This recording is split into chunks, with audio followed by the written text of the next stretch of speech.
ఇక్కడ ఎవరిని కూడా కూర్చొని రూపాయి ఇవ్వట్లా మనకు. పాత మనిషి అయినా సరే, కొత్త మనిషి అయినా సరే. హాయ్, హలో, నమస్తే, welcome back to our channel. నేను Hari. SVKD vlogs YouTube channel subscribe చేసుకోండి. అలాగే పక్కన ఉన్న గంట సింబల్ కూడా యాక్టివేట్ చేసుకోండి. ఈ వీడియో ఖచ్చితంగా లైక్ చేయండి. ఎందుకంటే నాకు వీడియో లైక్ చేశాను అనుకో, ఈ వీడియో కాస్త ఇంకొకరికి వెళ్తుంది. మీరు సబ్స్క్రైబ్ చేయకున్నా పర్వాలే, ఓకేనా?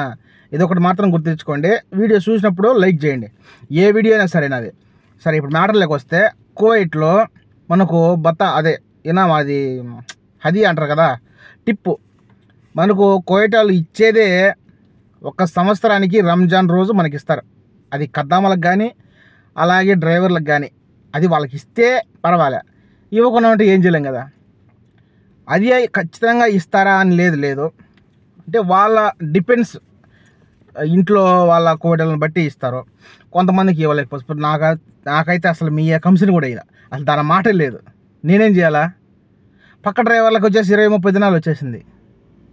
కొంతమంది టిక్ టాక్లో కూడా చూస్తూ ఉంటే వీడియోలో మా రూపాయి ఇచ్చింది, కంపెనీ ఇచ్చేది రూపాయి ఇచ్చింది, న్యూస్ ఇచ్చింది, దినాలు ఇచ్చింది. ఒకతలు అయితే 70 దినాల్లో.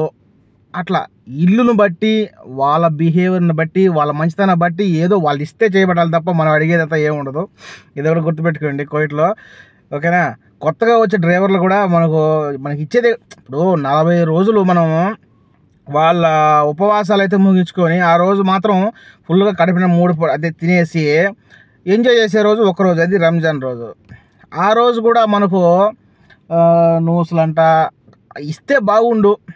ఇస్తే ఖద్దాములు కూడా హ్యాపీగా ఫీల్ అవుతారు. అలాగే నాలాగా డ్రైవర్లు ఎవరైతే ఉన్నారో వాళ్ళు కూడా ఇదో మా సార్ ఇలా ఇచ్చాడు, మా మామ ఇలా ఇచ్చింది అని చెప్పి వాళ్ళు కూడా ఇంట్రెస్ట్ చూపిస్తారన్నమాట పనిలో, వర్క్.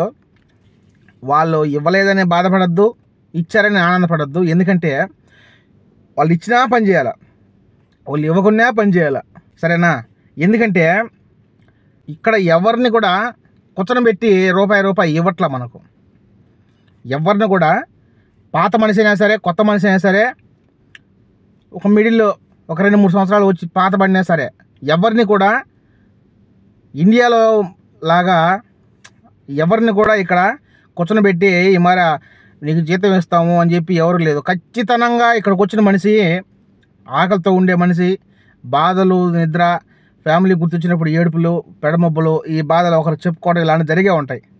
సో అలాంటప్పుడు ఈ 5 దినాలకు మనము ఇవ్వలేదని చెప్పి బాధపడితే కోపగించుకోవడం ఇలాంటి చేయకూడదండి. ఎందుకంటే ఈ 5 దినాలు చూసుకుంటే మన లైఫ్ చూసుకోవాలి కదా. మిగతా నెలలు ఉన్నాయి, మనకు శాలరీలు వస్తాయి. 5 దినాల్లో ఇప్పుడు ఇచ్చారనుకో, అబ్బా మా మేడం నాకు 5 దినాలు ఇచ్చింది నాకు కిరీటం పెట్టింది లాగా ఫీల్ అయ్యి కొంతమంది టిక్ టాక్లో కూడా, ఫేస్బుక్లో నేను చెప్తూ ఉంటారు, ఇవ్వలేదని బాధపడకూడదు, ఇచ్చినా ఆనందపడదు. ఇచ్చినారనుకున్నప్పుడు ఇచ్చితే తర్వాత రోజు రెట్టింపు ఉంటుందని నా అభిప్రాయం. డబ్బులు ఇచ్చారనుకో, మనం ఇంకా చెప్పమంటారని చెప్పి ఆ వారం రోజులు కాస్త కదా అని. సో అది చూపించకపోయినా మనం ఇచ్చారని చెప్పి ఆనందపడే బదులు మన మైండ్ని కంట్రోల్గా పెట్టి మన పని మనం చేసుకునేది బెటర్ అని నా ఆలోచన, ఓకేనా? ఇంతగా మీకు ఇచ్చారో లేదో కింద కామెంట్ చేయండి, ఓకేనా? జస్ట్ నథింగ్ అని ఆ మ్యాటరే వదిలేయాలన్నమాట. వాళ్ళు ఇస్తే తీసుకుంటాము, లేదంటే వదిలేదు, ఓకేనా? ఎవరైనా సరే, కొత్త వాళ్ళైనా పాత వాళ్ళైనా సరే, ఇది ఒకటి గుర్తుపెట్టుకోండి. కోవిడ్కి వచ్చే వాళ్ళైనా సరే, మనకు అదే టిప్ అనేది వాళ్ళ ఆనందం బట్టి ఇస్తారు.